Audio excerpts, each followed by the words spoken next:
What's up, everybody, and welcome back to the reality game with the real reality or whatever. Period. Period. Wait, hold on, because I'm not even happy. Oh. I'm your host, Pharaoh. We're joined by our co-host. Oh, I just Lee. remembered.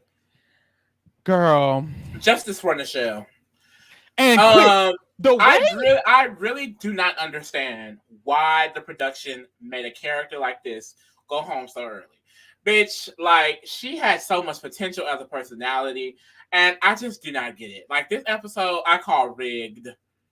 Mind you, it was all created by Clock women. that Still, it's rigged. Clock I'm just so over this. I hate this character development for her. This was the most. Do y'all? I don't know if y'all know, but there's this thing that Total Drama does a lot called plot armor. What it is in shows, it's a way to have something happen that you want to happen and excusing it with a bunch of bullshit. And that's what the fuck they just did. Because nothing led up to this being the fate of Nichelle. And it's like, you know, me as a writer, I have a writer's mind.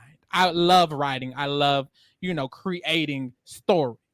If I was a producer, there is a way I feel that they could have caused this to happen without it being the opposite of what we knew about her the entire first two episodes. Why would you make the first two episodes showing us this person as if this is them and making us like this type of character and then saying it's not her? And then from what I'm hearing from the grapevine, the next season she comes back and she's back how she was as what we liked her as. So it's like, why the fuck is she randomly this one episode not what we thought she was just so she could go home? Girl, get the fuck out of my face. Get the frick out my face. Get the freak. Freak. She's freaky. Okay, so we start the episode off and we see Nichelle talking to her tribe mates about how she is this superstar international movie theater person. What is it called? Movie star. And in the movie, she does all her own stunts. She gets all her own things going down. And it made sense because in the first two episodes, she wasn't just flopping in the challenges. She was doing just fine, just as well as everyone else. So in this moment, she's telling them about it. She's getting them all hyped. And they're like, yes, girl, you got to eat it up, eat it up, eat it up, eat it up. So put a pin in that because it comes across later on. They really just set my sister up this episode. For no reason. Let me pull up the people because it's a lot of people, child. And I need to know who not this X on my mother's face. Oh my god, it's just on. Look, they said they get the POC out here early. Sure. Oh my god, it's so many of them. Still so many left. That's the gag. Right. Then we go to the Ferocious Trouts tribe, and on that tribe we see Priya and Millie kind of talking, and Millie's asking Priya about her life, and Priya's like, "Well, yes, girl, I wanted to be a What did she want to be? I forgot." Girl, she wanted to be something like a doctor. And she was like, look, and my parents are like basically making me be like this, but I really want to be it too. And And Millie's studying it, writing it all down. So Millie got all this tea about all these people. And I'm like wondering, how can that come into effect? Because if you're a Total Drama fan, season 1 of Total Drama, there was an incident called the Diary Incident. And it is when Heather reads Gwen's diary out, and that was like the first indication of Heather being a mean girl, which is funny because on my rewatch I remember just Heather just being mean, but if you rewatch it again you'll see that Heather actually was kind of pretending to be nice for the first couple of episodes. It's not until she reads Gwen's diary where everyone is like, oh, she's a B-word for no reason. So considering Gwen's diary got read on the first season, I'm wondering what's gonna happen with Millie's journal with all this tea about everybody in it, because girl, you can just be walking around with a journal. Becomes a big thing, specifically with Priya as well. So you'll definitely be able to see that. I like Priya and Millie's relationship though. That develops more over the episodes. Yeah, because it's starting, and I'm like, okay, I'm trying to figure out who's gonna be friends with who on this other tribe, because this other tribe we don't really got the tea like that. But hey, we move. They're in the mess hall after this, and they're eating the slop that Chef made, and Raj is trying to take a scoop of it, and it flicks out onto Bowie's shirt. And so Bowie is like, ooh, and Raj is like, okay, let me clean it. So Raj taking his finger trying to clean it up off Bowie's body. And Bowie's like, look, it's okay. And he grabs his hand. And Raj is like, ooh. And it's like, Raj, what's that? Yeah, mama, because the LGBTQ. It's like, Raj, what's that? LGBTQ. Yeah, that they could be LGBT. What's that look? And so we've seen throughout the seasons, like season 1, I remember when Justin would like get his shirt ripped off, there would be a lot of Owen scenes and Owen like glazing and glossing, or like if they had a one-on-one interaction, it would be similar to this. So it's like with Raj, it could be just that, like that comedic blush.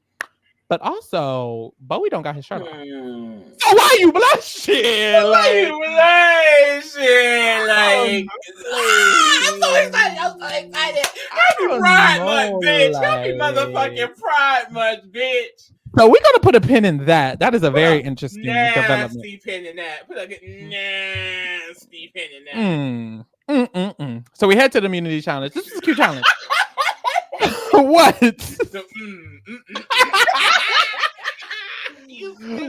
We head to the immunity challenge, and you have to. Oh, two people got to sit out. Julia's sitting out, and Damien's sitting out. But really, by sitting out, they have to get put in these tubes that are going to fill with waters. They're water tanks.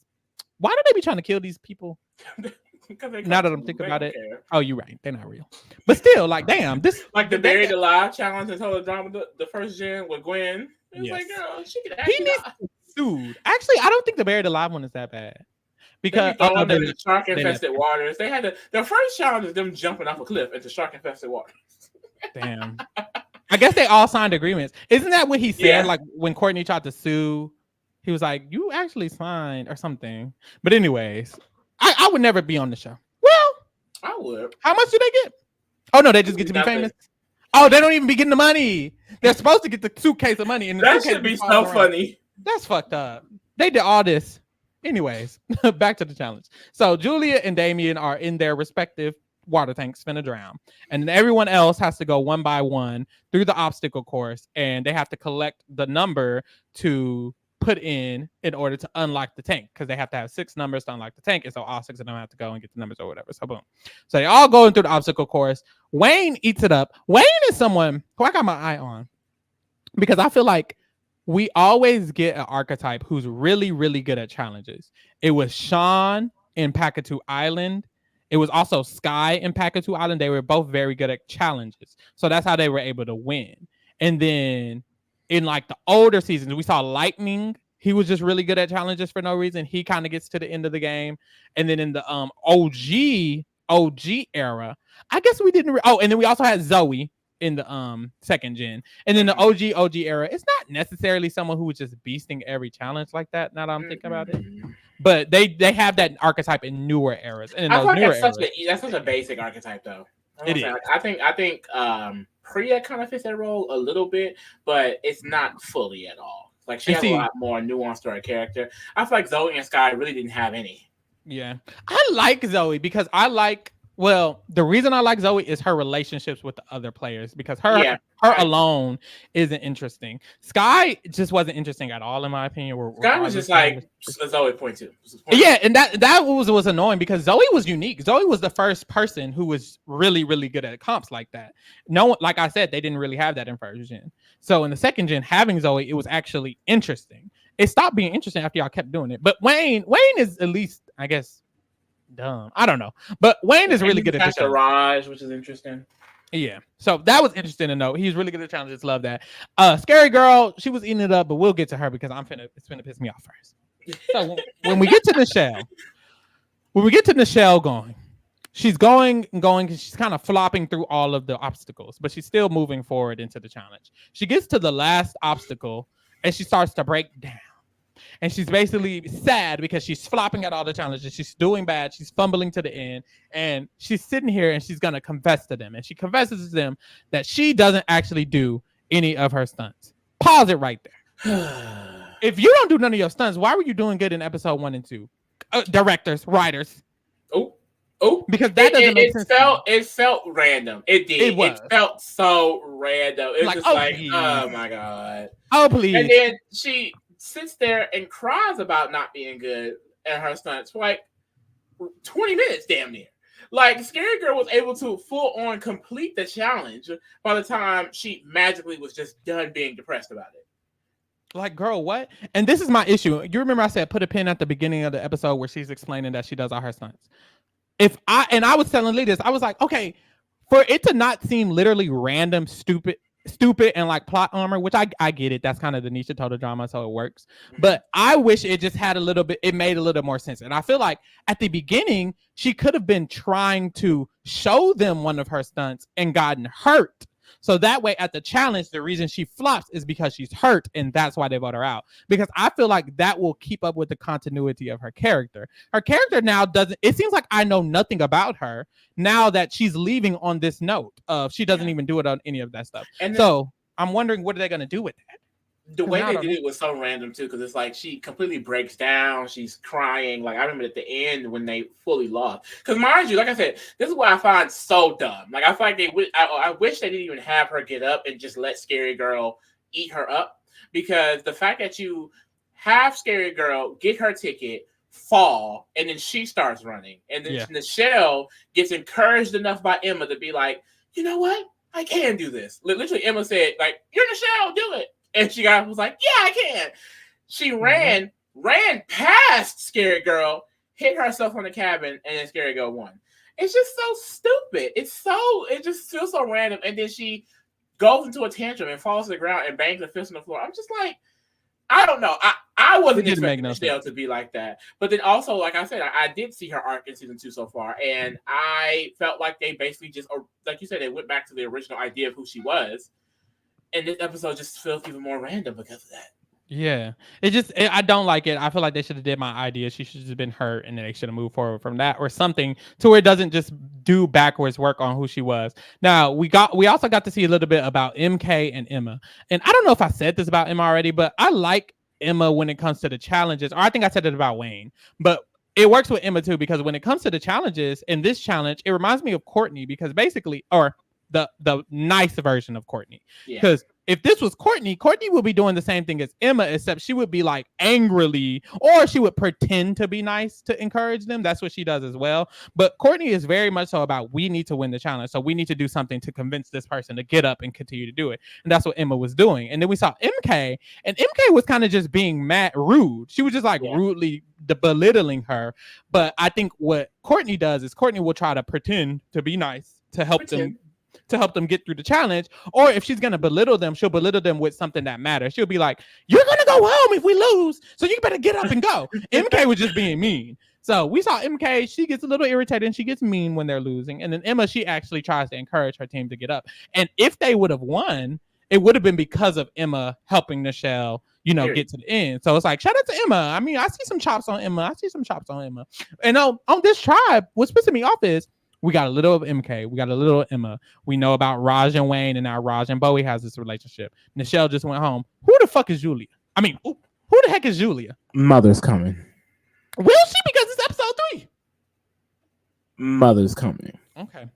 And I will say, like I said with Heather, Heather was actually not mean until around episode 4 or 3 when she read Gwen's diary. She was a bitch from the beginning, no shade. No, she wasn't. On a rewatch, I'm telling you.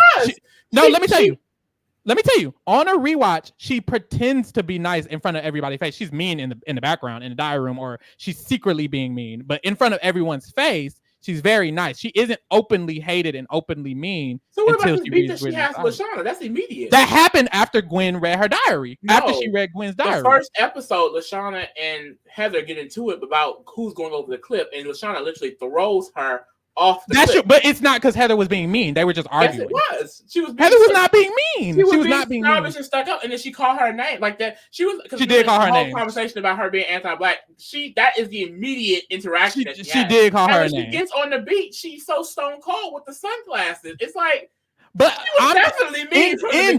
In general, on my rewatch, it was not an all-knowing thing that Heather was this mean girl until she read Gwen's diary. Then that's when everyone was like, let's, because you remember, as soon as that happens, every vote after that, everyone votes to vote out Heather. The reason she didn't go home before that is because they weren't actually on that Heather gotta go type of time until she did that one thing. And everyone was like, okay, Heather actually has to go. She was saying rude comments and being a little stuck up. Kind of like Julia, but the reason is I'm comparing it to Julia. Same thing with Julia. Julia is making snarky, mean comments, but it's just to Emma. Everyone doesn't know that Julia is this, mean kind of girl. It's just she's saying stuff, to this person or to that person or behind closed doors or behind it. And it was same with Heather. It's like it wasn't an all-knowing thing. everyone knows Heather's this mean girl until a certain moment. So I'm waiting for that moment to happen with Julia, or at least for her breakout moment, because right now it's still kind of that same early episode of you're saying mean things here and there and whispering things here and there. But when is it going to be your Heather's competition? Because Lee, you've been saying she's Heather's competition. Baby, she's Heather's ender. It's coming. Is it? Believe I me. guess we'll see. Believe you me. I guess we'll see. So anyways, that's how we end that challenge. Of course, the Frogs of Death lose, the Ferocious Trout win. I'm actually disappointed because I like everybody on Frogs of Death but MK. Yeah. And then Ferocious Trout, I don't. Development, I feel like it's better on Frogs of Death. Yes. And it's like I don't care about nobody else. Scary Girl, Ripper, boring. Even Caleb, I liked more. And it's like, oh, why is he going home? And mainly because he's black. And then 2 black people went home? Who's left? Damien and Bowie, and that's it? What's Millie? Black? I don't know. So we just got Damien and Bowie for sure. Y'all done made me mad. They better make it final 2. That literally better be the final 2. Okay. Oh, we've had an all black final 2 before. Cameron and Lightning. And Cameron and Liz. That's actually cunt. Wait. They ate that. But we haven't had any gays. Not open, because Owen is probably bisexual, but that's not open. But that's the thing. Owen is bisexual. So that means season 1, we had a bisexual man, a LGBT in the final 2. Well, coded, because they say they weren't allowed to make any gay characters. Coded. So that's interesting. They definitely have a lot of diversity in these seasons, because the fact that there's already been an all final black 2 is crazy. Because I didn't even think that was a thing. Now we need some other colors. Mm-hmm. We need some other. Heather was Heather. Alejandro was Latino. I ate that. What happened in these new eras? Because wasn't Sean was in the final 2 with who? Sky. It was Sean and Sky, and they were. That was the tall girl. She got 4th. She got 4th. Jasmine. So and Sugar got 3rd. So that was 2 white people, and then in All Stars it was Zoe and Mike, and Mike is Italian. Really, he not a colored? I thought he was too, but I looked it up. He's just Italian. That's why he has that. He had 2 of his personality. 2 of his personality. One is Vito, which is based off of Jersey Shore. Jersey Shore archetype, and then one is Svetlana. Oh, she's like Australian, Russian or something. But they say he's not actually. He's just white, basically. No shade. But that was it. Nichelle went home. That sucks. Hopefully, Frogs of Death just win every challenge after this, and everybody in Ferocious Trout go home, because I don't care. Not everybody. Yeah, all of them could go. Literally all of them. So there's that. Very cute. I wish they were doing 2 episodes at a time, because that wasn't enough. But hey, we're here. Yeah. And we'll be here next week. We're going to be here for a minute. We will be. We'll be here for a minute, and we'll be here next week to discuss the rest. If you like the social strategy shows and you're not into the other ones, get into our channel, because we talk about all the social strategy shows. I know this is the cartoon, but get into the other stuff too, because we do Big Brother, we do Survivor, we do the challenge, we do all of those. So definitely watch the rest of those. And thank you for keeping it real with the Kingdom, girl.